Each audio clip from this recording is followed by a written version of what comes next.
کې احتجاج شروع دی انشاءالله دا هم د هغې یوه کړۍ ده د پی ډي ایم په صدم احتجاجونه شروع دي او د پارټۍ په صدم شروع دي انشاءالله په دې کې به مونږ کو د ضلعې په سطحې کو د تحصیل په سطحې کو په هره سطحې انشاءالله भरपूर شرکت په دې کې کوو او دا څنګه چې دا د تحصیل تنګي ده مظاهره کامیاب کړه انشاءالله دې به په شب قدر کې او په ضلع چارسده کې څونه چې دي انشاءالله دا ټولې به کامیابو وروڼو نن سبا هر سړی متاثره دی د دې مهنګایۍ نه په هره طبقې سره تعلق ساتي انشاءالله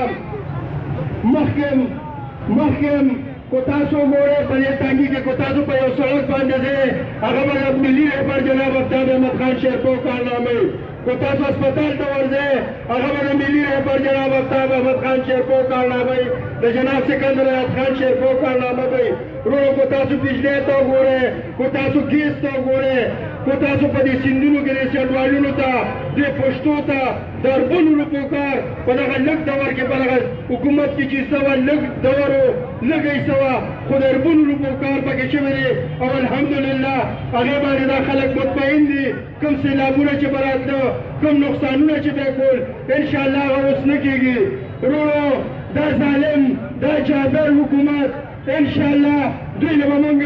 د دې عوامي طاقت په ذریعه شکست ورکوو او انشاءالله دا به د سیاست ته دې میدان ده بالکل اوټ کوو ستاسو په وساطت سره ستاسو د عوامو په طاقت سره او انشاءالله کوم چې حقیقي مشران دي کوم چې د دې خاورې مینهوال مشران دي کوم چې د دې خاورې لپاره چا قربانیه ورکړي دي چا چې د دې عوامو لپاره کارونه کړي دي انشاءالله هغه لیډرشپ به رامخکې کوو ملي رهبر جناب افتاب احمد خان شیرپو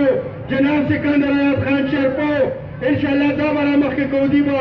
دلته کې زموږ مخکې مسلې حل کړي دي بیا به مسلې حل کوي